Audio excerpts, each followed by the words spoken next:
Alright guys, James at Rampant Lion Reviews again for you today.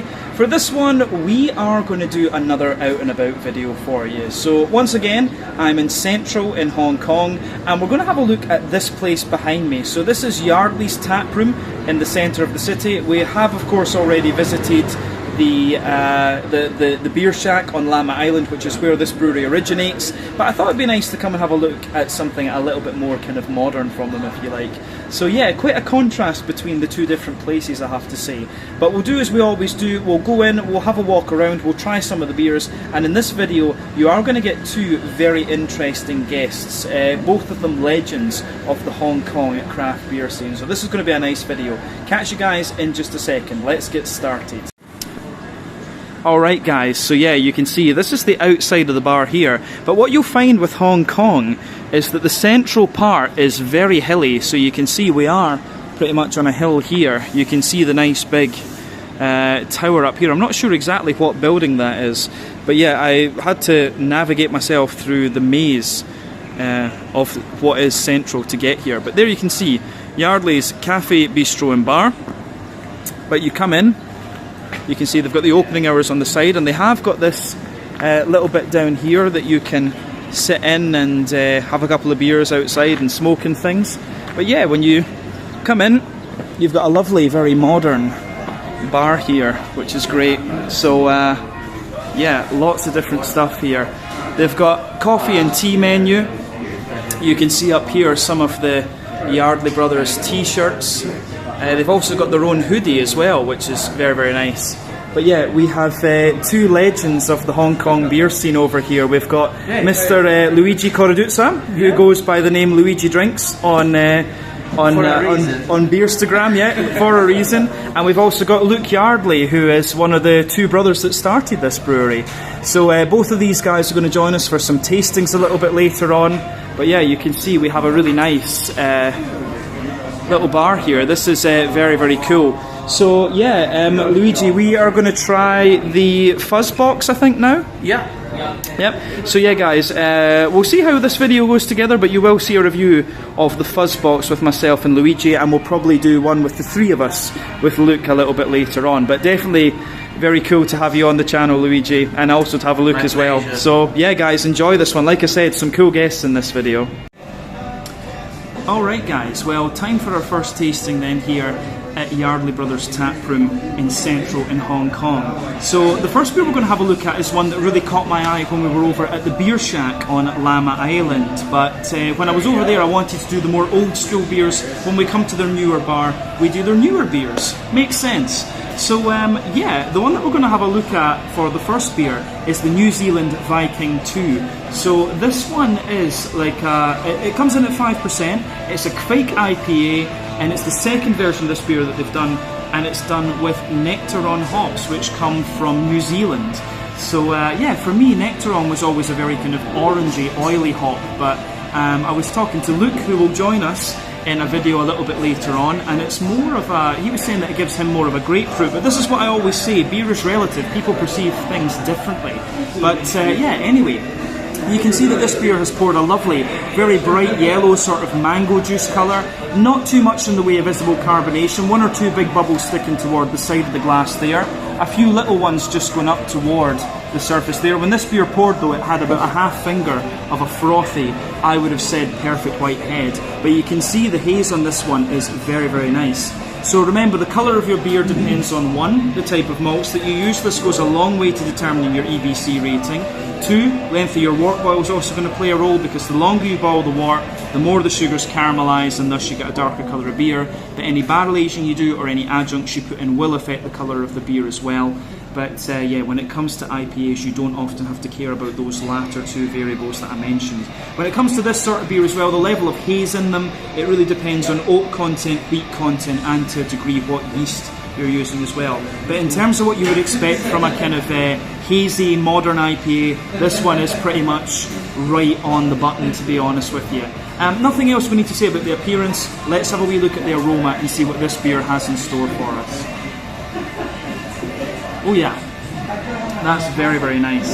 Yeah, on the On the fruity side of things, this beer, it's really soft, very, very smooth. I really like how it goes together. Yeah, so it's a proper, well, it is a Kveik IPA. I mean, remember, Kveik is an old Norwegian farmhouse yeast that always gives you this lovely biscuity character. It's really, really interesting in that sense. But yeah, it's, for me, this one, there's a guy smoking, so my nose is being destroyed a little bit by the smoke, but we'll see. Yeah, on the aroma, this one, for me, you've got really interesting things going on. You've got a little bit of bread crust, you've got a little bit of Jacob's cream cracker in this one, a little touch of woody character as well. Yeah. So yeah, bread crust, Jacob's cream cracker, a little bit of woodiness in there. And yeah, on top of that, fluffy white bread, definitely, a little bit of wholemeal bread, and also some kind of McVitie's digestive biscuity notes.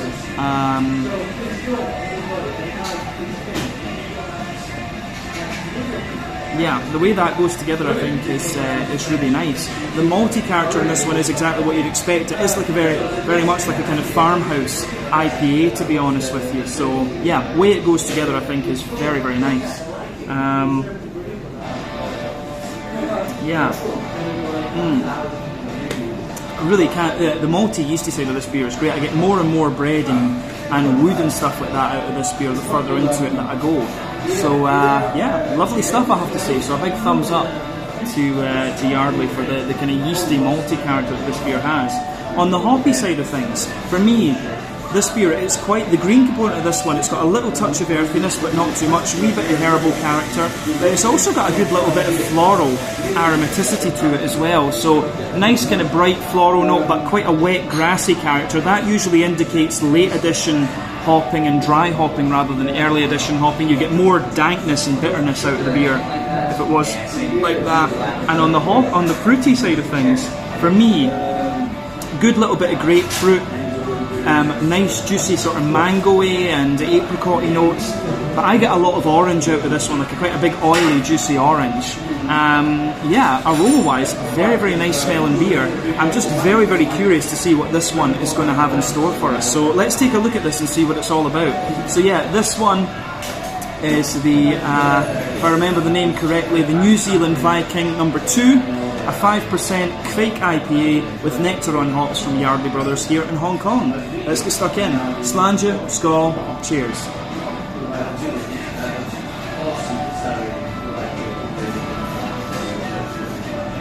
Oh yeah, that's really nice actually. Yeah. In terms of it being a Kveik IPA, it really gives you everything you'd want. You've got the more yeasty character, the more woody and biscuity sort of thing, but then you've also got that kind of more modern, juicy, smooth New England character to it as well. But main question should always be, is it a nice beer? And the answer is absolutely yes.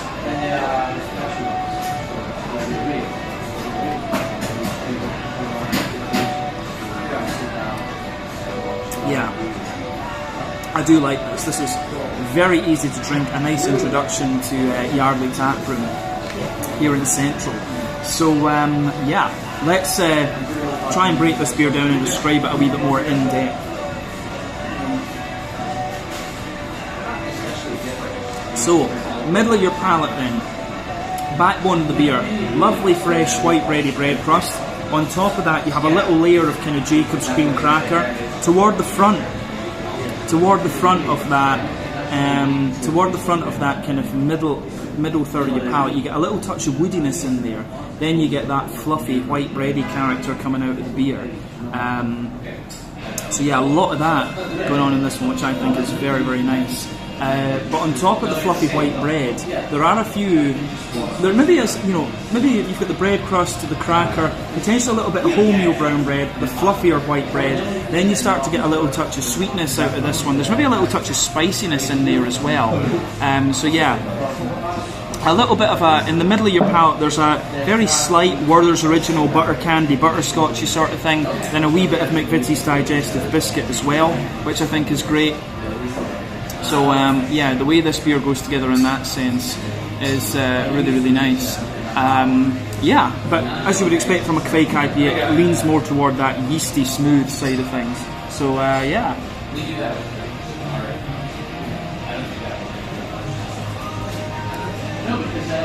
So yeah, the way this goes together in that sense is really nice. Back third of your palate is very similar. You've got a nice kind of, you have got a nice little bit of a kind of fresh bready, bread crusty sort of thing. So you can feel that. Then you've got the wholemeal brown bready layer, which is a little bit lighter and a wee bit more airy.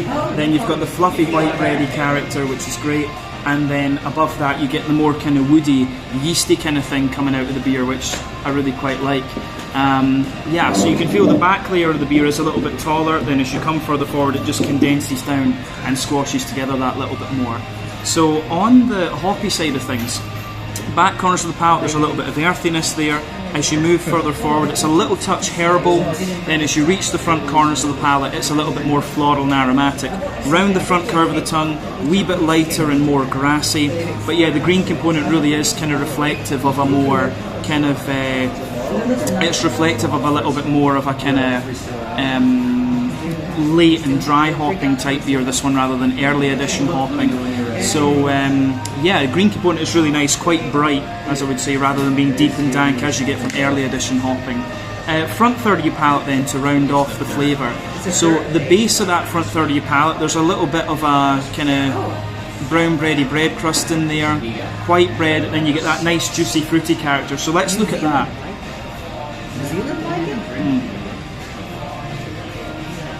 So yeah, fruity side of this beer is really nice. At the back of that front third of your palate, there's more of a passion fruity note out of it. As you move further forward, it's a bit more juicy and mango. Then the front half of that front third of your tongue for me is more about the orange, and I've always got more orange from Nectaron, to be honest with you. It's got a really, really nice kind of big orangey, oily character to it, which I very much like. So yeah, the way the juicy side of this beer goes together is really nice. Mouthfeel then. For me, this is mid-bodied, right in the middle of the spectrum, smooth carbonation, slightly wet, really just nice kind of soft and juicy beer. IBU-wise, this is about 30 IBUs in my mind. The malt base has a bit of dryness, bit of smoothness, little touch of sweetness to it as well. But you know, as I said earlier, Kvik is an old Norwegian farmhouse yeast. You do expect this beer to be a little bit almost saison-y and just more yeasty and dry, and it shows you that very nicely. Little touch of sweetness in there as well, like we said. Probably 25, 30 IBUs, something like that. Then you've got a really lovely, juicy, oily, fruity character to it. But I think that's everything we need to say about this one. So this was the New Zealand Viking, number 2, a 5% Kvik IPA from Yardley Brothers here in Hong Kong. Our first beer here at the Yardley Taproom in Central. So catch you guys in a second. We'll all have some guests tasting some beers with us in a little minute. So see you soon. Alright guys, so a little look then at the tap list we have here at Yardley Brothers Taproom in Central. So yeah, a few similar things to what we saw at the Beer Shack and a few different things as well. So number 1, we have Fuzzbox, which is a Brett Peach Imperial Sour at 9% ABV. Number 2, Totally Legal Lemonade, which does sound quite interesting. We might need to have a little taste of that. Seize the Means, which was the very first beer that I tried from Yardley Brothers back in the day. I think we'll need to taste this one with Luke a little bit later on. As I say, I think that'd be a little bit of nostalgia. Quit Your Job Saison, which we already had at the Beer Shack. Little Bastard IPA, which I had a number of years ago, I think. The New Zealand Viking number 2, that was the first tasting that we did. Then we've got the Llama Island IPA, again one of the other OG beers that they did. Number 8, Passion Fruit Slap. That could be quite interesting. We'll need to see how much time we've got. Thai Chili Getaway. Interesting beer. I had a little sip of Luigi's one earlier, but you know, chili and basil in beers just doesn't go with me, I have to say. So yeah, not going to do a tasting of that one. But Machine Men, we did that at the Beer Shack as well. Lovely old school kind of West Coast type pale ale. The Table Beer, aged in Chardonnay barrels at number 11. Mum's Rhubarb, again rhubarb in beer is not a thing that does me. But the Real Ale IPA, I actually had that on the pub crawl the other night, and yeah, not the biggest fan of cask beer, but I thought it worked out really nicely, especially in the heat. So yeah, a really nice selection of different beers here, a good variety of different styles, I have to say. So yeah, let's get on to tasting number 2, which is going to be Fuzzbox, and we'll be doing this one with Luigi. So yeah, let's do this. Okay guys, so tasting number 2 then here at Yardley Brothers Taproom in Central. I'm joined by a legend of the Hong Kong beer scene. Hey, hi guys. So guys, this is Luigi of Luigi Drinks on Beerstagram. Yeah. And Luigi underscore Drinks on Beerstagram. So yeah, check out his videos. Well, not videos. I know pictures. videos. Yeah, pictures and written reviews. Pictures and written reviews. Sorry, I'm too used to saying videos because of being on YouTube. This is how it goes. But yeah, no, really cool to have you on and to do a tasting. My pleasure. Because Luigi is going to leave Hong Kong in September. Yep. Yeah, so it was really cool to be able to get together and film something here in Hong Kong before you left. But no doubt we will do something together in Europe. Yeah, for sure. We'll definitely do this. I mean, yeah, I want to go down to Italy and do some stuff. Luigi wants to come up to Denmark and Sweden. We'll make something happen, I'm pretty sure. So definitely. But yeah, we have a really interesting beer to have a little look at today. So this one is the Fuzzbox Brecht Peat Sour, 9% ABV, so an imperial fruit sour this one. Luke was telling us that this is a beer. For 350 litres of beer, they've put 100 kilograms of peach in this, and then it's fermented with Brettanomyces. So pretty damn cool, actually. As I say, it's not all that often that you come across an imperial sour on tap, to be honest with you, especially in Asia. You won't find many of these beers in Asia at all, I don't think. No, not Asian brew. So. It's not really a popular thing in Asian brew, but you know, Luke's half Scottish, so he's a bit genetically insane like me. So yeah, this is why we do. This is why we like the crazy stuff. So yeah, appearance-wise, you can see this. It does look pretty much just like peach juice, but yeah, a little bit of natural haze to it, unfiltered. Looks great. Not when we poured this one, it did have a nice finger of about. It's about half finger. Yeah, it still has a laces. Yeah, Luigi's one still got a little bit of head on it. So yeah, it's a kind of fawn cream coloured. Yeah, actually, if you stir on it comes up. Yeah, because there is carbonation there. It's just hidden. Yeah, we've been sitting chatting away for a little bit too long for that, so you can see there is a nice little bit of carbonation this one. But most of the colour in this beer will be due to the fruit, the presence of the fruit, to be honest with you. But yeah, nice. No, this beer is pretty much what you'd expect colour-wise, I think. Yeah. We'll look at the nose and see what we get. Yeah. It's a lot of peach. Yeah. You know what it reminds me of? You know Pizzoa? You had Pizzoa, the liqueur. It really reminds me of that. No, I don't know that. My old girlfriend back in Aberdeen used to love Pizzoa. It reminds me, it's like this coconut peach liqueur type thing.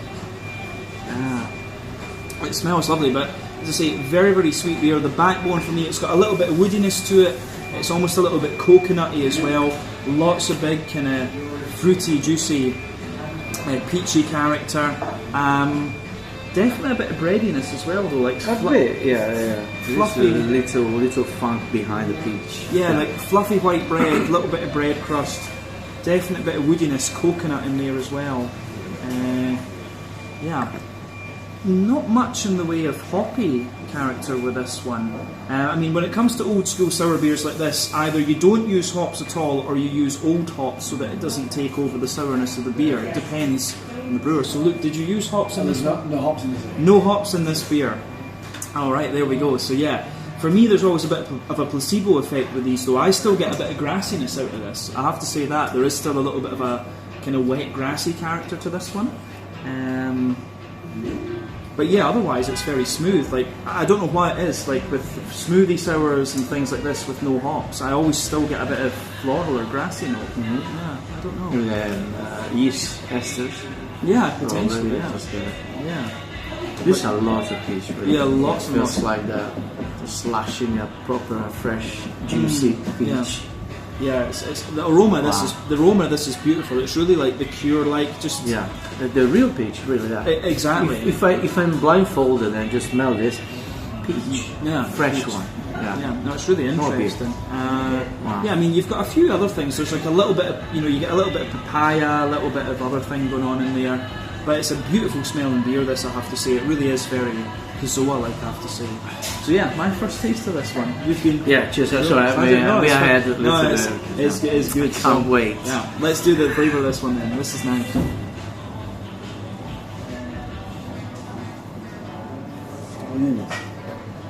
This is nice. I mean, it's old school and more kind of woody and things. Like it does have that old school kind of kettle sour type vibe to it, but at the same time, it's got the modern fruitiness as well, right? Yeah, definitely dominates by the peach. Oh yeah. Peach is over there, and it's a good balance of sourness and sweetness. Right, definitely. Yeah.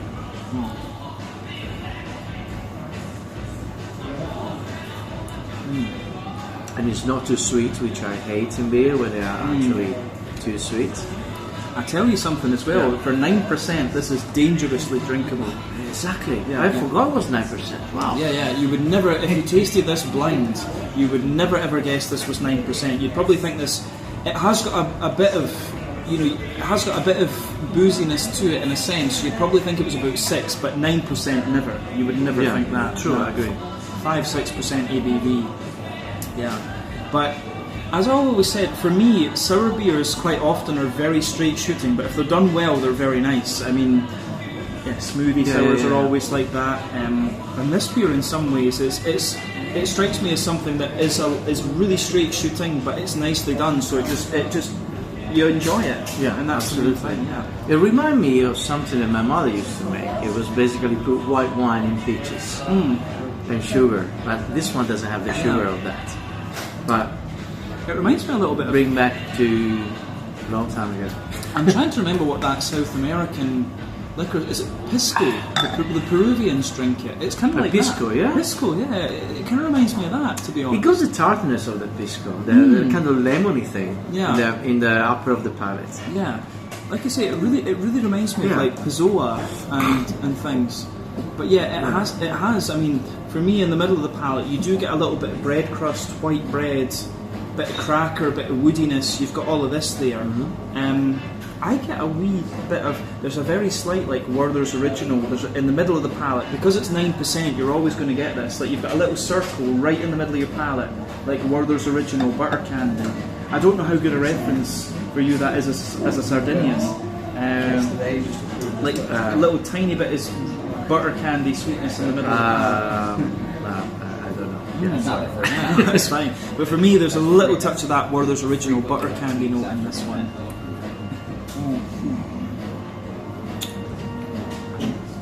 Ooh. But that's lovely. This is, as I say, nowadays, at least in Scandinavia, the focus really is on more either replicating the old school Belgian sours or doing the kind of modern smoothie sours. But this for me is quite different. This is like a kettle sour. I think it really strikes me as that, having that kind of kettle sour type vibe to it. It's a lovely beer, this. I certainly wouldn't hesitate to drink this again.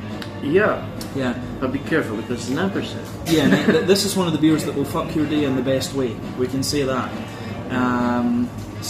But beautiful stuff, I have to say. I don't think there's, other than it being a bit bready and a bit woody in the aftertaste and having a little bit of dryness to it, I think we've said everything about the malty and yeast. Yeah, I think the end is quite dry. It is, yeah. Have you tried this one before? I did a few times, but not kind of long time ago. Because this is a second batch. I think I tried when it came out first, and then I tried the first one. Okay. If I'm not wrong. I'm not confusing myself. I think so, the first bottle. Yeah. Okay. Yeah, it's. That's nice anyway. As I say, so easy drinking. And Luke was saying there's no hops in this, but again, I still get a bit of placebo effect out of this. Like back corners of the palate, teeny bit of earthiness, a little bit of herbal note, very slight floral quality. But yeah, front, like right round the front edge of the palate, it's quite wet and grassy for me. I do definitely get that. But yeah, fruity side of things, obviously, lots and lots of peach. I think there's a wee bit of an apricot-y, papaya type note underneath that. But again, that's placebo effect because we know it's peach. Because you know when the color of peach and and nectarine. No, not nectarine. Rather apricot. Yeah, apricot papaya for me. Like in the in the beginning, you get the impact of the peach. Yeah. But it's not too sour either. It's quite a juicy. It's not even too tart. Sweet peach, like kind of juicy peach, not a dry white peach. Yellow flesh peach. Exactly. Yeah. So lovely, juicy peach out with this one. But a little bit of apricot and papaya and stuff like that into the aftertaste. But a lovely beer, this one. As I say, dangerously easy to drink. Yeah. Dangerously too easy. Yeah. Definitely. Okay. I mean, but like I say, it's very straight shooting, this one, actually. Very straight shooting, but it does its job very nicely. Yeah, absolutely. So yeah, will we round off with the mouthfeel? What do you think?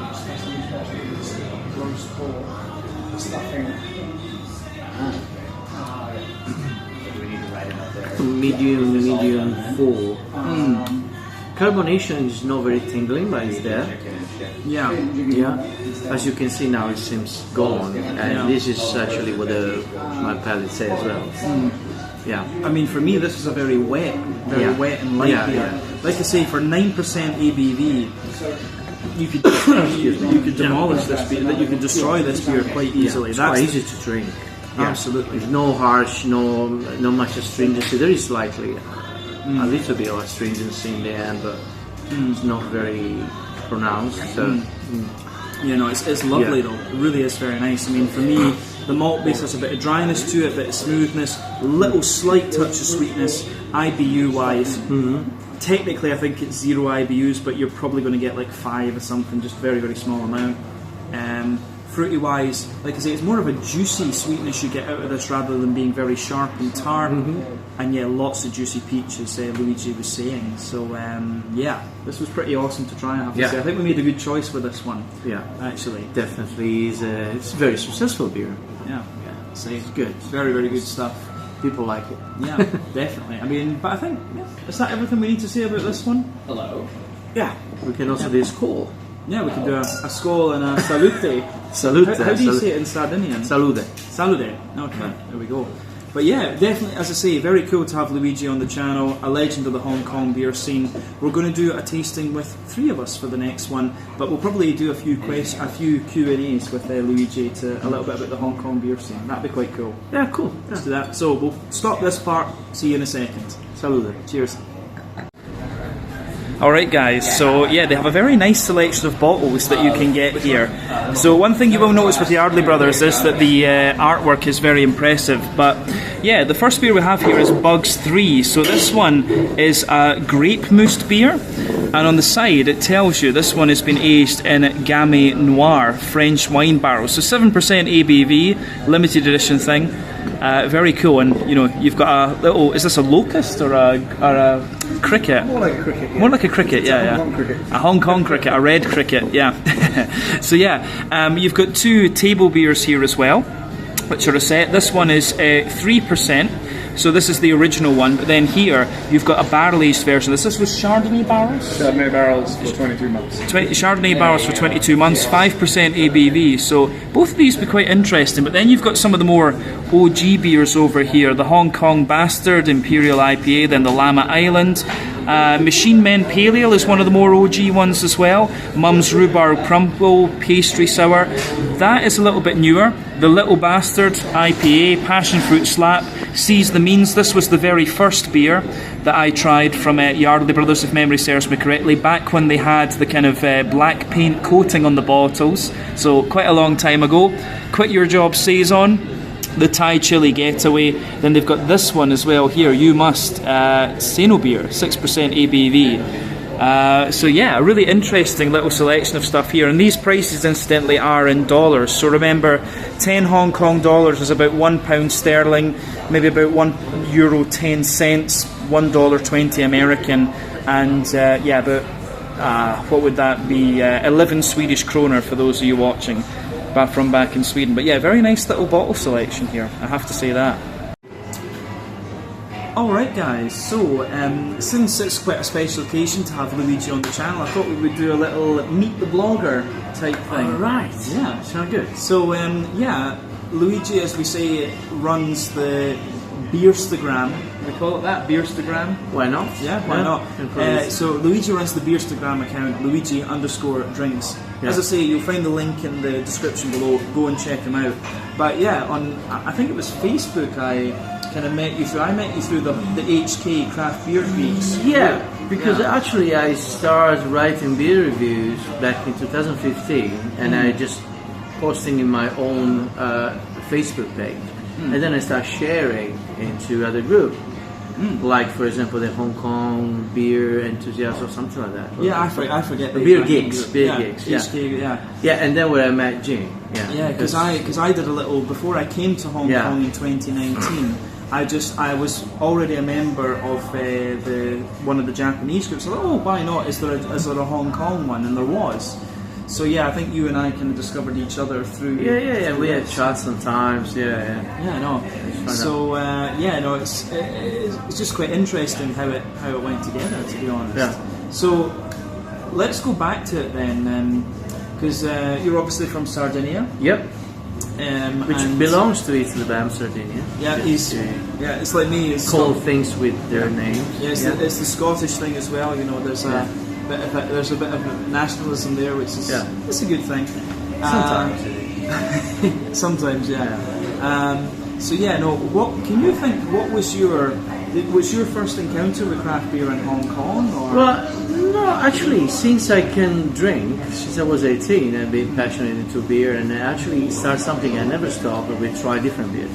So I went to the local beer shop in Sardinia and just tried to find Belgian beer, German beers, or English beer. It was available in the market, right? I think so in Europe you get the local beers. And then after moving to Hong Kong, and then there was the boom of craft beer, the explosion of craft beer that happened suddenly in 2015 in Hong Kong. Really suddenly. Oh yeah. Yeah, it was already a thing in the US, but it happened suddenly in Hong Kong. So we started having shops, different things that bringing up some different beers, and I said, okay, why not? I started writing reviews of beers. Yeah. And then some people read my review and they like it, and then they say, oh, you are Luigi, they want the beer review. Yeah. So I started Instagram channel, which is more reachable now because it seems that Instagram is good for you, new generation, not for us oldsters.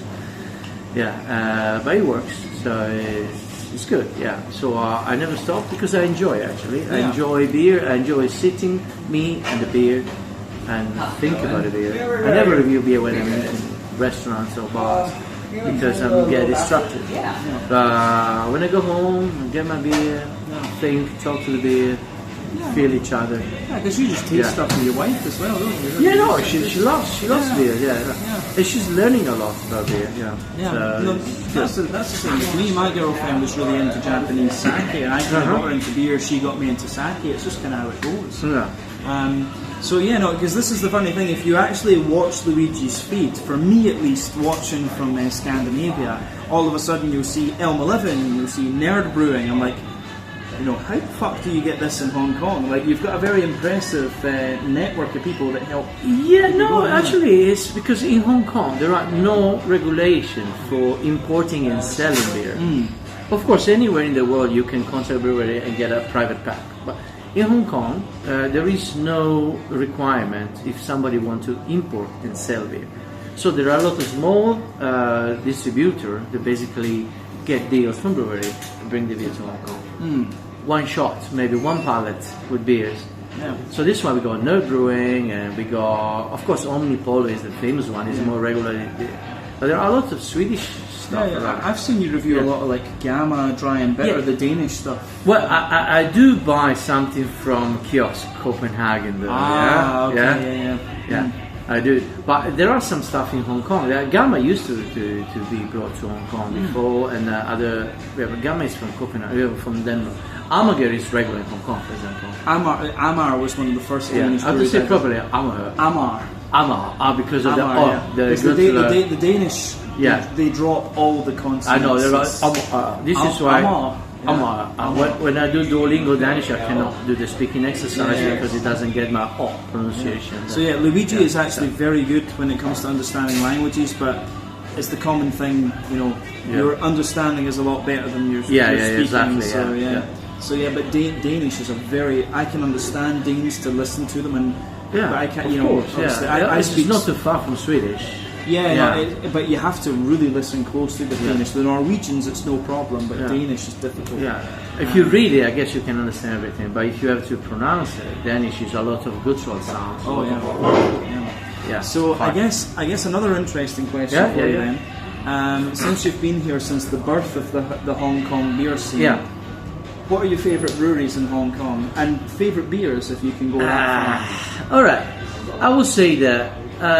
In Hong Kong, there always been a long-standing craft beer brewery that was called Hong Kong Beer Craft, but it was like a supermarket cheap beer with a very average, so it never sparked any attention.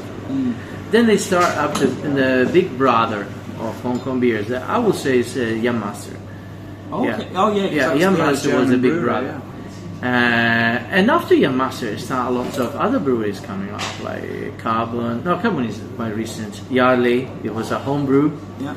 And then it's grown into a brewery. Heroes as well. Heroes is later on as well. I think that they had their 8th birthday or 7th birthday this year. While Carbon is younger, but they were linked to it. But anyway, there's a lot of stories in between. But they go by stages. I say, of course, if you go back to 2015, probably the best brewery in Hong Kong, 2015-16 was Yam Master by far, because it was the only one we're doing like barrel aging, they're making stouts, and you know, I love stouts. But they were the first one. But then they start developing others. You know, there'd be the Yardley was there. And then there were Heroes, and then Carbon Brews, Black Kites. Black Kites always been like little bit behind the scene. I still need to try something from them actually. But they're good. They do a lot of light, drinkable stuff now. Very, very easy drinking stuff. Beach beer. I prefer the very good beach beer. Guay Lo is another one as well. But Guay Lo, I love the guy. The guys from Guay Lo, they're very nice guys and stuff. But they choose a different path. They were not really appreciated by the rest. First of all, because they don't know a brewery, so they have to brew with someone else. And then they did deals. I mean, a lot of politics anyway. I'm not going to talk about that. So they were not very welcome by the rest of the community. And the beer, they're very inconsistent because they brew some of the beer in Vietnam, they brew some other in other brewery in Hong Kong. They used to be, actually, when we're consistent, they used to brew in Hong Kong. Then they start moving around, so now basically they are supermarket beer. They brew some in England at Magic Rock. But they have their own England brewery, but they don't sell these beers in Hong Kong. This is just they have one in Australia as well. They do what is called the Australian one, Ridge something, Rocky Ridge or something. I'm not sure. Anyway, in Western Australia they have the Wild Australia. Then now they are finding new sourcing for Hong Kong market. But now they are downgraded to basically a supermarket beer. But still better than most of supermarket beer, I would say. So let's think about this then. If you're in, I'm not being politically correct, sorry. Oh, that's fine. If people come to Hong Kong now, 2023, what breweries would you say they need to try? We are Yardley here, actually. Yardley's, I think, is the best by far brewery in Hong Kong at the moment. Very well rounded, in my opinion. Because they have different styles and very creative. I mean, you guys saw the tap list a minute ago. It's a very well rounded. But beside that, the taps, and you don't get the taste. But I think the quality overall is really world class quality. The beer that make here, that Luke makes, Later you set a check. You make me blush. No, but it's true. If you asked me 2 years ago, I would say my favorite brewery is Carbon Brews, right? Because they had like a scheme. There was a loyalty scheme, and every day release a barrel aged beer that was normally very good beer. There was a very good brewer, an Irish brewer called Connor, making fantastic beer. But then the company changed and they become more corporate, and so they decided to slow down the production of this high quality beer, and they start making like more commercial, easy selling beer. so that the overall quality being down. But they still release a very good beer now and then. Actually, they still make like maybe once in 2-3 months they release some excellent beer, but the consistency is quite low. While Luke is very passionate, and I mean all these beers they have a story, they have passion, and high quality, really high quality. Heroes is another brewery that is very good. They do a lot, if I remember right, they do lots and lots, like every beer is a collaboration or something. No, okay. There is a story with Heroes that basically, and Carbon. Okay, Heroes was founded by Chris Wong. Hey Nick. Sorry, got a friend. See, as you say, Luigi is a bit of a This is another monster of beers here in Hong Kong. This guy should come to say up to his blog. He's doing this is live on YouTube. Yeah, he's another. So, as I say, Luigi knows everybody in the Hong Kong beer scene. He basically runs it, I think. This Nick is good. Anyway, let's finish the story. What was talking about? Yeah. Okay, the Heroes was founded by these guys called Christopher Wong, which is, you know, it will deep in. It's coming from a beer education in the US, and then started this beer homebrewing education thing with the Hong Kong Brew Club, and then they started brewery. There was Heroes. Heroes didn't own their own brewery.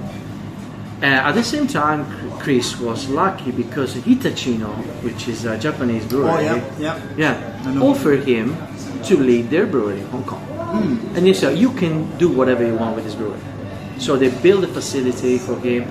I may have said something wrong, but the story is roughly this, okay? Yeah, so they give him the brewery, and then he started brewing for Heroes, brewing for Hitachino, and then decided to found Carbon. But Carbon was led by other capitals, other people from another group from Malaysia called Olson Brother and stuff. And they give it to him.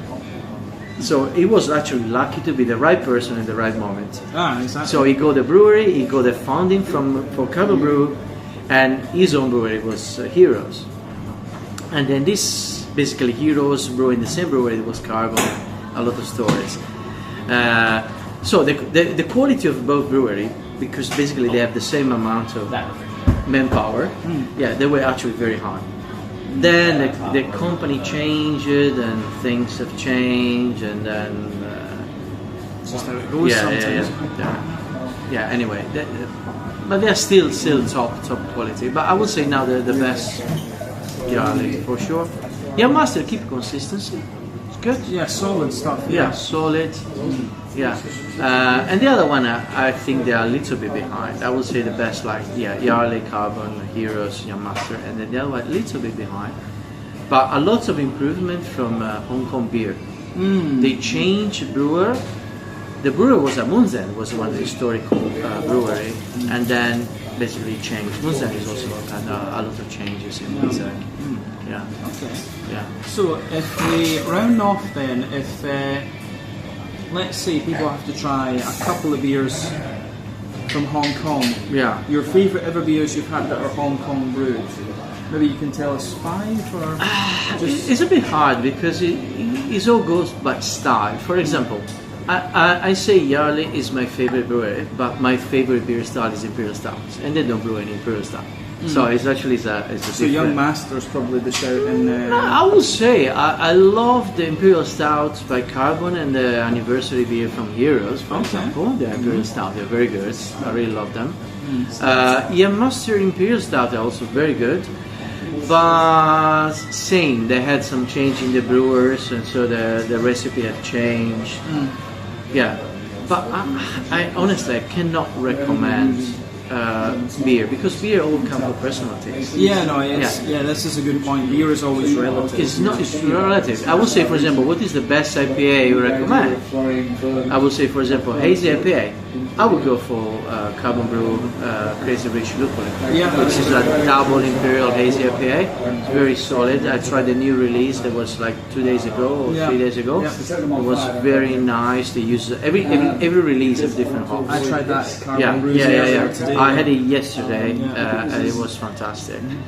But for example, classic IPA, we got the Hong Kong Bastard from Yardley. Is very solid. Oh, that's a Warm. lovely. That's it's an old school West Coaster. Yes, yeah. and the 1842 Yamaster, also very solid. Very good, yeah. And I would say also the classic Yamaster as a American IPA still. Ah, okay. Yeah, classic. Very good. Yeah, and what else? Heroes Sail Down, but it's called Sail Down, which basically is a Cantonese word to make just do whatever you want. Because they just do use random hops, so every recipe is very different. So Sidana, Le Sidana means you just do whatever you want. Okay. You choose and you do it. Yeah. So maybe to round off then, since Luigi is going back to Sardinia. Yeah. Any Sardinian breweries that you could recommend? Well, there are lots of Sardinian breweries. They don't export much, but for example, if you guys have heard of Italian Grape Ale, as a style, IGAs are lovely. it was actually invented by a brewery in Sardinia called Barley. Yeah, just Barley. It's called Barley, which is from Cagliari, which is the capital of Sardinia. And they just released the newest one. All the beers, they're called BB something, with a number. I hope I can get my hand on some of them when I go. Yeah, so actually Italian Grape Ale should be called Sardinian Grape Ale. Yeah. But there are lots of breweries in Sardinia. Mostly do the clean style. They don't do much experimental stuff, but the quality is quite good. I mean, it's not for export because of the quantity of production. Yeah, I mean, for me, like, I found one thing that was really interesting when I've tried Italian beers is there's a lot of wit beers, which surprised me. There's a lot of sour beer as well.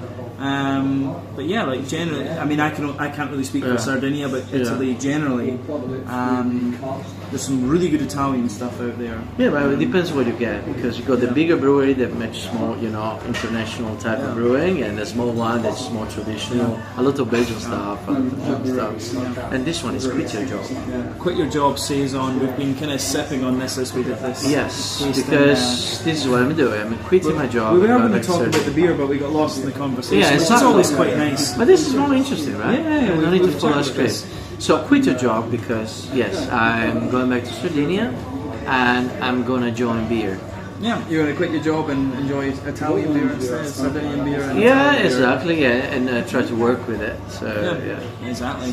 So yeah, guys, I think this was a nice introduction to Luigi, little chat about Sardinian beer. I think we'll figure out some stuff. I definitely need to go down to Sardinia and we'll do some out and about videos and stuff down there. Yeah, we can do some joint collaborations there. Yeah, let's go to Malmö. Yeah, we definitely need to do this. So you'll see Luigi in Scandinavia, you'll see me down in Sardinia and probably wider Italy as well. So yeah, but really, as I say, really cool to have Luigi on the channel. We're going to sip on this and then we're going to do some tastings with Luke, who is the main man behind Yardley Brewing, in a little second. So hope you enjoyed this. We'll call this little section It's here. a very nice table, sobremesa they would call in Spain. Just the chat over the table. Oh, exactly. Yeah. So look like this. But this is quite cool. This is a bit unique for an out and about video, but I hope you guys have enjoyed it anyway. So we'll catch you guys in just a second. We're going to do another tasting with two tastings with Luke, who is the main man behind Yardley Brothers. But massive shout out to Luigi. Check out Luigi_Drinks on Thank you. Instagram. My pleasure. Thank you, Jim, for being here. Sloncha. Gambe, salute. Gambe, salute. Everything like Everything that. is fine. Catch you guys in just a second. Cheers. Luke is going to sort us out with our fuzz box, which, as we said, is the 9% Brett Peach Sour. So this is going to be very nice. This is Luigi and I going to do it together. You can see that there. I have to say it does look pretty awesome. It's not often you'll find an Imperial Sour on tap, but just look at that. Thank you for that, Luke. But look at this, lovely stuff. There we go.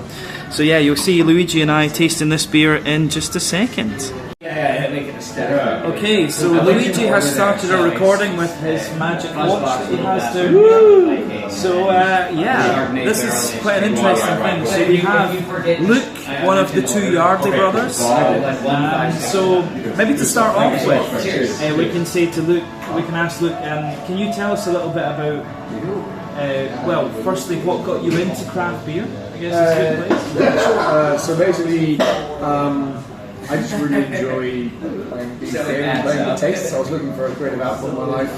Always wanted to be a chef. But ended up with a chef. Just playing around with flavours of the beer. So yeah, just a passion project. It was just a part-time thing. And then 7 years ago, quit my job and started a brewery. Me and my brother and my wife. And we've grown since then. Why not? Yeah. So for those of you that don't know, I'm gonna say 2015 is the right year. 2015, 2016. 2015, 2016. Luke started along with Duncan, as you probably say. That's right, yeah. Yeah, so Luke and Duncan started the Beer Shack over on Lamma Island, and that was one of the first Hong Kong breweries, I guess. Yeah, so we came along with a sort of a little bit of a explosion in the craft beer scene. So basically there was Young Masters, there was Moonzone, and us, and hopefully I haven't forgotten anyone else. But yeah, basically we also started, I wouldn't say we were a full-scale brewery, we were ghost brewing at the time, so we made our beer from other places, and then we fermented it.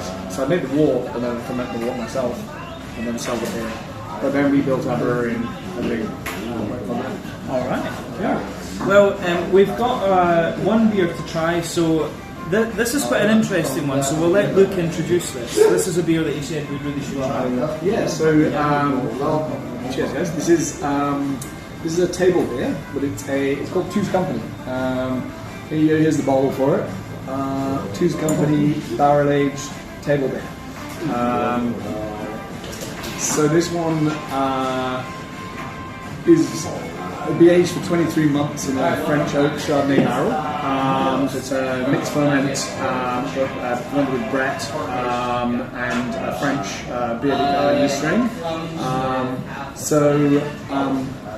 It's quite low ABV, that's table beer, but it's got all that complexity of the barrel and the Brett over time. So it's kind of funky, a little bit of acidity. But quite a sessionable beer too. Yeah. Okay. So I mean, as you guys can see, this is a lovely kind of, to the naked eye, it looks slightly amber, but it's more of a kind of bright yellow golden kind of colour.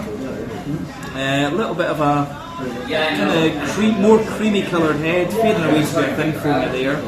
But yeah, we'll do the aroma. Yeah, sure. Get your nose in and see. Yeah. Oh yeah. This is a very funky, woody, old school Belgian. You get a wet store thing. There's quite a bit of oak as well, I think, from Chardonnay. It was first filled in the barrel. So when you fill the barrel for the first time, the barrel was still kind of wet with Chardonnay, so there's quite a lot of wine character. I mean, it's got, for me, I've always found, this is one of the interesting things for me with, let's say, 3,700 reviews, I think it is now, a hobby that got out of hand. European oak is always a little bit drier for me than American oak. American oak's a bit smoother.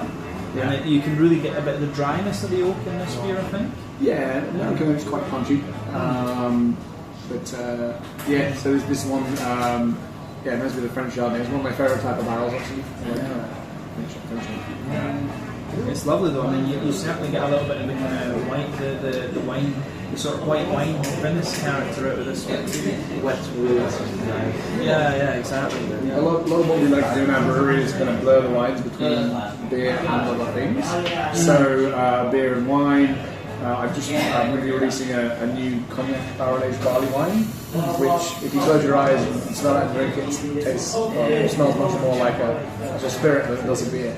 I mean, I love barley wines. I grew up with Scotch ales, so yeah, it's the big the double box quadruples, barley wines, Scotch ales, just I think You made your Scotch ale. You made a fantastic Scotch ale. This is vodka wine and marshmallow.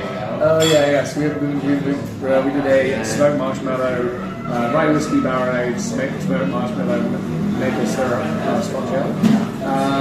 It's that I was telling you about before about that we smoked our own barley. See, now I'm disappointed that I didn't know about this beer. If I knew, I would have one. Yeah, I don't have any bottles. It's all gone. Luigi has. Two bottles. I was planning to take them to Italy next month. We'll figure it out. But anyway, yeah, I mean, this beer for me, there's a little, there are hops in this one. This has got a little bit of earthy, herbal, kind of like Hallertau Sats type thing to it. Yeah, actually, you're right. This has Hallertau Blanc in it, and Berlin, actually. Oh, yeah. It's slightly stronger, slightly higher alpha acid hops. Yeah. I mean, yeah, you get a lovely green coat out of this. Fruity wise, sultanas, pears, a little bit of green apple as well, I think. Yeah, a little bit of astral, I think. But kind of funky. I'd say a very subtle, gentle funk, which is not really strong character. It's not that hyper barnyard stuff, right? It's very gentle. Yeah, this is a good one for a hot summer's day, sort of an afternoon session. Oh yeah. But lovely aroma to this one. See, we should slant you on this. Cheers. Yeah. Do this. Let's have a taste of this and see what it's all about. So I did already. Oh, I know this. I'm too much of a nerd. I'm like, oh, let smell of them. I'm too much of a nerd. This is basically my favorite beer of 2023. Easy. Thanks, man. Thanks a lot. I love it. It's my third today. It's a lovely big, it's got a lovely balance between like breadiness and woody barrel. Actually, I have to say that that's the thing for me. Like when it comes to these more, we were talking about this earlier. You consider this beer more French beer de gare. I've not had too many, even in 3,700 reviews. Beer de gare is a bit like a difficult style to find. But yeah, it's kind of saison-y, but more. This is definitely got some elements of saison in it. So the yeast is a beer de gare yeast style, but beer de gare would tend to be more higher ABV and have a more caramel character in this beer. So I didn't tell it as a beer de gare. So with it being lower ABV and not having the caramel, I went for a French table beer.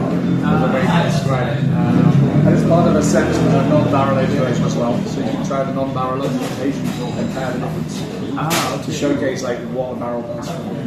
If you feel something at the end, it's like the vanilla from the wood, the vanilla, right? And from the wood it comes in the aftertaste. Yeah, it's quite lovely. Yeah, it's very nice. I think it's always nice when you taste the beer and you're still tasting it a couple of minutes later and it's still kind of developing. I mean, for me, like, middle of the palate in this one, you get like, I always, when I do these tastings, I always divide up to like middle, back, front, third. I always do it that way. And so for me, this beer, in the middle third of the palate, you get the woody backbone. There's like a little wholemeal brown bready type note, like vanilla further forward, like you were saying. And then like a sort of white bready character. And then further into the aftertaste, you start to get the kind of vinous white wine characters. The back third of the palate is quite similar, but the layers are like a little bit taller. But yeah, with this one, as you say, it has that German noble character to it, the smooth earthiness, the herbal. There's got a lot of grasses. It's a long flavour profile with some subtle bits along the way. A nice beer for summer. Exactly. I mean, can I ask you then, because I think this is a very interesting question when it comes to brewing wild sour beers, whatever you want to term them. Yeah. So in terms of what is your hopping mentality? I mean, with these beers back in the day, either you use old hops so that the bitterness doesn't overpower the sourness, or you just don't use hops at all. Like, how do what is your process when you make something like this? The important thing is to know your Brett. So some Bretts are completely not hop tolerant. So in that case, what you need to do is put very, very few or no hops at all in your kettle, ferment it, and then add hops later. Or if you have a more hop tolerant strain of Brettanomyces, then you can up your hops in your kettle. But I mean, in this beer, your hop level is very low. You're talking like 8 IBUs. Obviously, it's not really a heavy amount of hops at all. You get all that lovely flavour from when Brett brings fruitiness. Like a lot of, it brings that a lot of interesting fruit flavors through the fermentation. So you don't need too many hops. But if you do want to add hops to a better beer, I like a late dry hop on it, which is probably the best way. So I mean, for me, the green goat in this one, you get the herbal, earthy kind of thing, but it's very smooth, which is German noble hop character. You said, if I remember right, you said Pearl and Halter Blanc. Yeah. I like Halter. Yeah, I mean, Pearl is, if I remember rightly, about 5.5% alpha acid. Halter Blanc is 11. Halter Blanc gives you this, it's very like Nelson Sauvin, but it gives you more of a gooseberry than a white grape. So you've got all this kind of character in there. So for me, this one is quite, you still get the German noble note, but you get the oily German fruity characters in it too, which is quite interesting.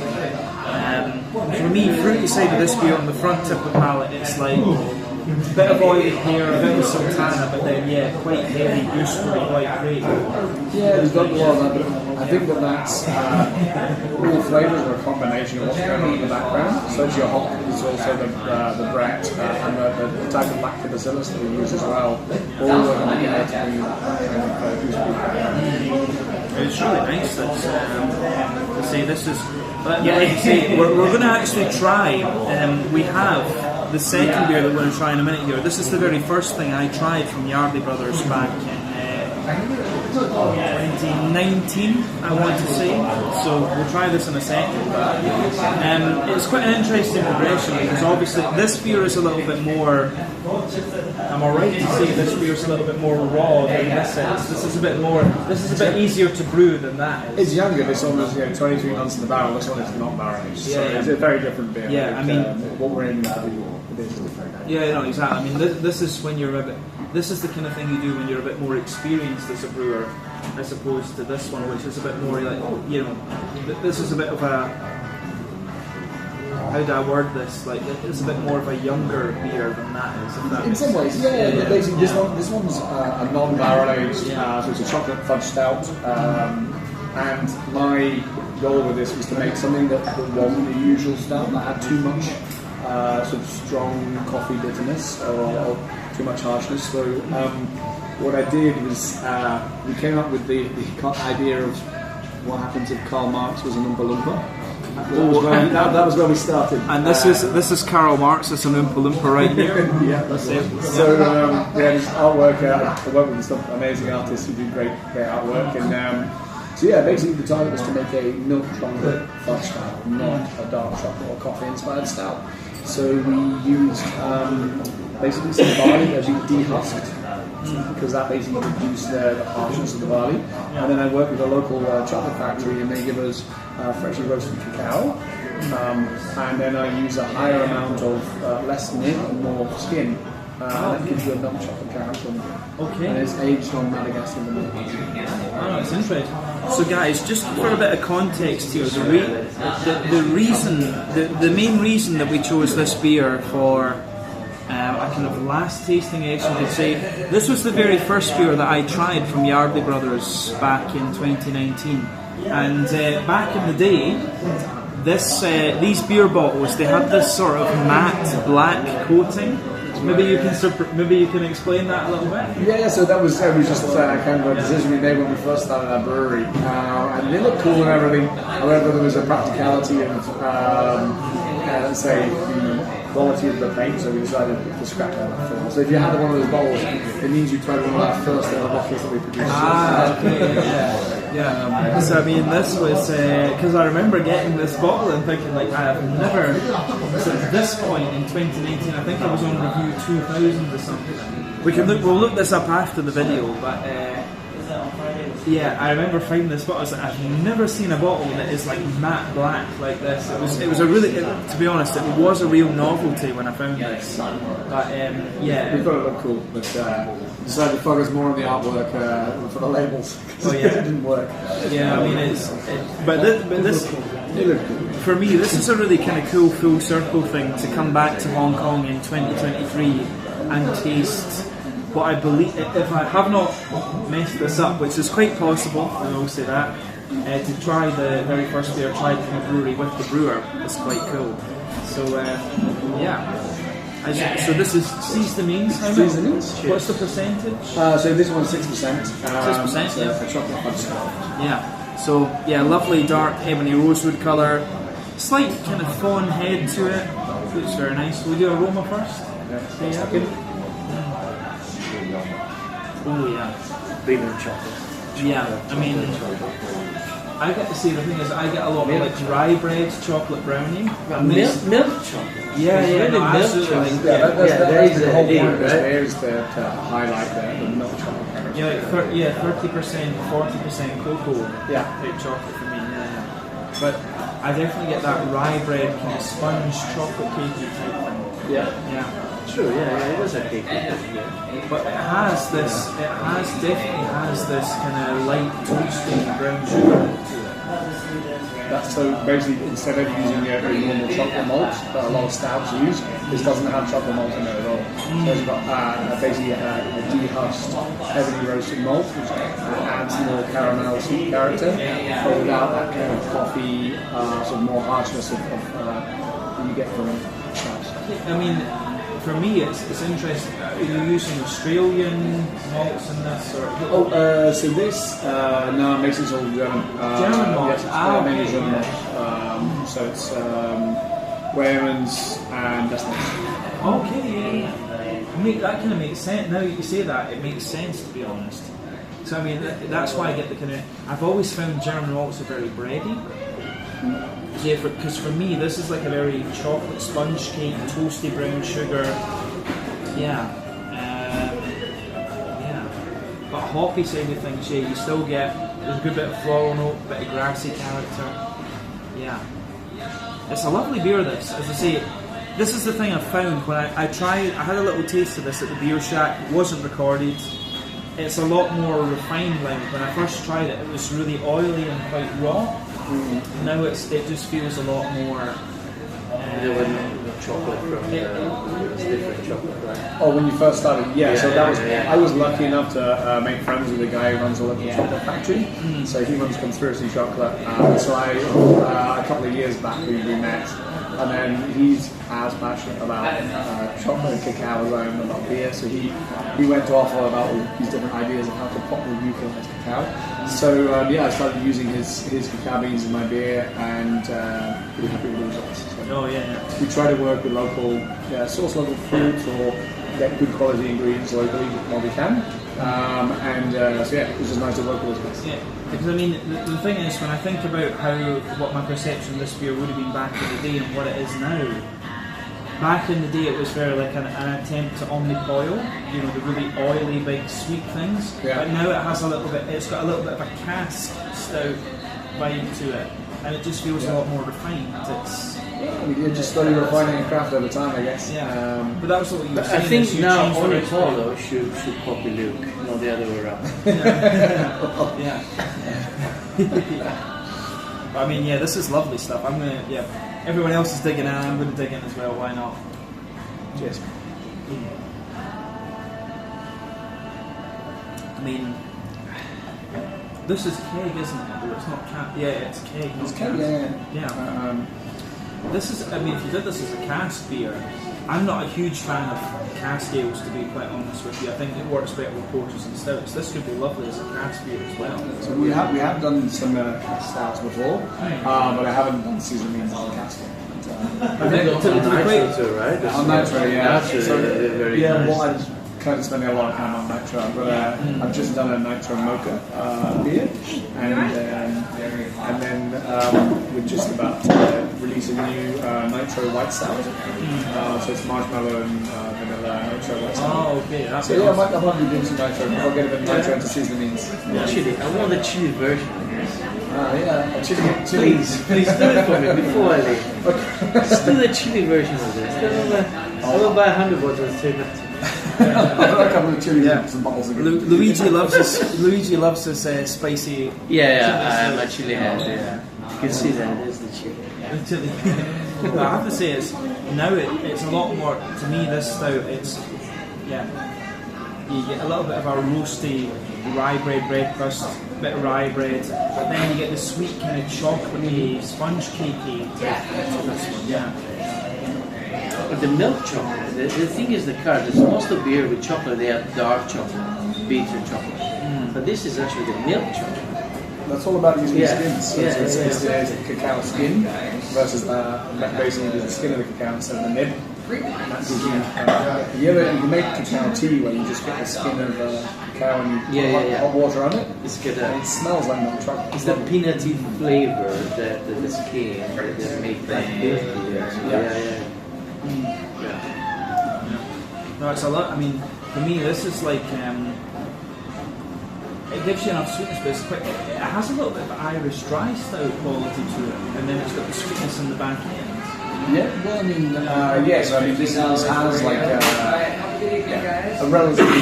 It's not too high like finishing gravity, so it's not ridiculously sweet. Like my approach to all my beers is to try to get balance in my beers. So you want something that takes you on a journey, you get like a hint of sweetness, but it's fully balanced taste. Yeah. I mean, if I'm thinking about this one, it's like a very. If I try and categorise this as a style, it's like a sweet Irish dry style. That's kind of how I would categorise it. Yeah. Well, we drank a lot of it for St. Patrick's, so I guess that's appropriate. It makes sense. Yeah, definitely. But like I say, for me, it's quite a cakey style. Rye bread, cakey, toasty brown sugars, sweet caramel. Not too much hoppy character on this one. Like a little bit of earthiness, a little bit of herbal. A bit of grassiness. It's definitely, it's not the focus of the beer. The hopping on it is very, very low. But yeah, it's all about the chocolate. On the fruity side of it, can I ask you on this one, on the fruity side of the beer, what would you say is your what fruits would you say you get out of your... Oh, okay. So, yeah, I think there's a little bit of like cherry red fruit there. There's a little bit of a hint of it in raisin, basically. But it's in the background. It's like it's an element of that like fruity side of chocolate, I say. Yeah. But that's just Estes from the fermentation. Yeah, yeasty. Yeah. I mean, for me, it's very much black currant. Black currant, very slight blackberry, and it's like the figgy note I get out of it. Alright. So, but for me, it's like a chocolate sponge with a bit of a toasty caramel note to it, like caramel fudge cake or something like that. Yeah. Which is pretty fitting, I have to say. So as I say, quite cool to try the first beer I tried from a brewery with the brewer. So Luke, if I ask you then, when it comes to all the beers you've brewed for Yardley Brothers, maybe you can tell us a few of the ones you're most proud of. That's a difficult question. It's like picking your favourite child. It can be the ones you're most proud of the flavour, or maybe the one that you're like, oh, I managed to pull this off. As a selection, probably like wildly different beers, because we're quite. So a different variety of what we do. We've got a beer called Mango Sticky Mango, which is a super fruited mango coconut syrup. Yeah, it's just ridiculous. It's a ridiculous amount of mango in it. So it's a lot of fun. It's like 10% or something. Yeah, it goes down very easily. It's a fun. Oh, it's like the mango. It's kind of smooth, but it's a beer. Okay. Nick is here. It's a proper mango. So Nick should come in and say hello. Nick has been sitting chilling with us. I mean, that one's incredibly popular. Every year we release it and people are queuing up for it and getting very excited about it. So yeah, I mean, that's a fun beer we make. It was just, I wanted to see how much mango could I put in a beer. That's the result. But then on the flip side, I make a beer called Cook Your Job, which is a saison, and like I spent a lot of time working on that beer just to really perfect it. And that's got, interesting enough, it's not a single yeast strain. It's got a blend of different yeasts, American and French saison yeast strains. It's pretty nice beers. Probably the beer I drink the most of out of my own beers. So yeah, it's kind of fun. And then some more like barrel aged stuff. I think can be kind of. Bugs 2, yeah. Bugs 2. One was good as well. The whiskey it's a whiskey marmalade. Yeah, that was the first Bugs. So it was a. But the Bugs 2 for me was something extra. Bugs 2, better than the 3. Yeah, well, I mean, so Bugs is a series basically where we're highlighting the importance of using different bacteria in beers. and what we can achieve using that. So yeah, it's an interesting series, so we've used everything from bourbon whiskey. So we did like a whiskey sour, kind of it was orange marmalade whiskey sour, right? One of them, which was fun. And yeah, just highlighting the fun of what we can do with good bacteria. All finished. Thanks. So yeah, I guess this to round off, absolutely. So Luke and I found out that we're both kind of. I'm a big Paris fan. I don't know how big your Paris fan is. Well, my family is from the pub, so I grew up around going to see the Pals play. Yeah, so Luke and I are fans of the same Scottish football team, who are quite small these days. But to go and be a bit more old school, so Joseph over on Lamma Island, he told me, machine men, quit your job, Ambassador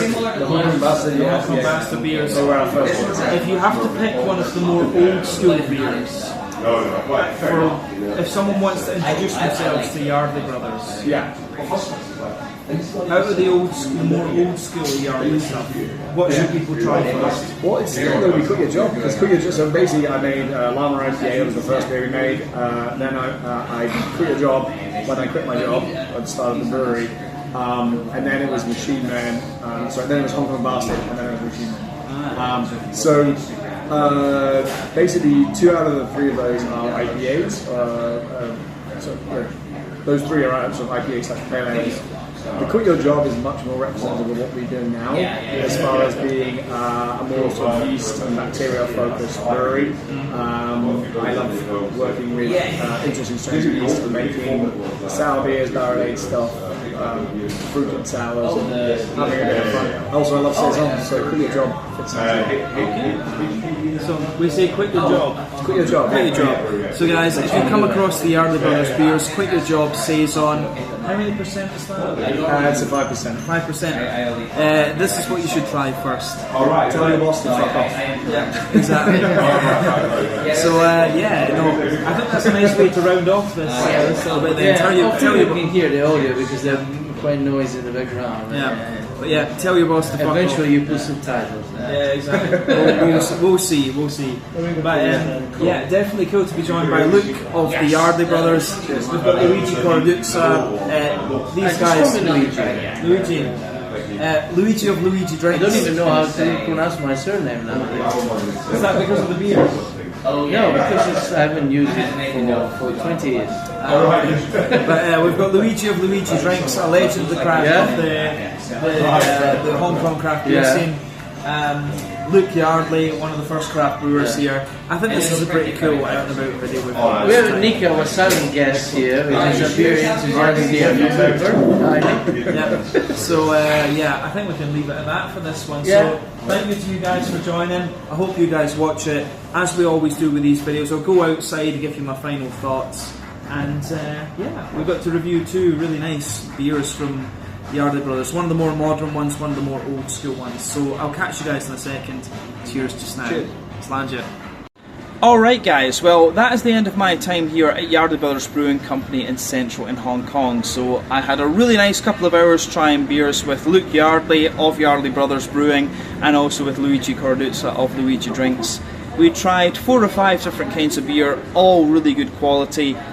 You know, I really enjoyed that. I think I spent £32 sterling, 320 Hong Kong dollars. That translates to 35 euros, $38 American, something like that. But yeah, to try 5 different kinds of beer, I thought that was pretty good. But really nice bar, really modern, really quite enjoyed it. And I had a very good time here. But you got a really nice interview with both Luigi and with Luke Yardley. I think this was really interesting out and about video to review. So yeah, I hope you guys enjoyed this one. I enjoyed filming it. I think that's a very good point to kind of sign off on. So as I say, check out Yardley Brothers Brewing Company on social media. You can check out their Instagram and Facebook. You can check out Luigi Drinks on Instagram, and you can check out my social media, Facebook and Instagram as well. But yeah, I hope you guys enjoyed this one. This was my out and about video at Yardley Brothers Brewing Company in Central in Hong Kong. catch you guys on the next video. Slange at school, cheers, see you guys very, very soon. Ciao just now.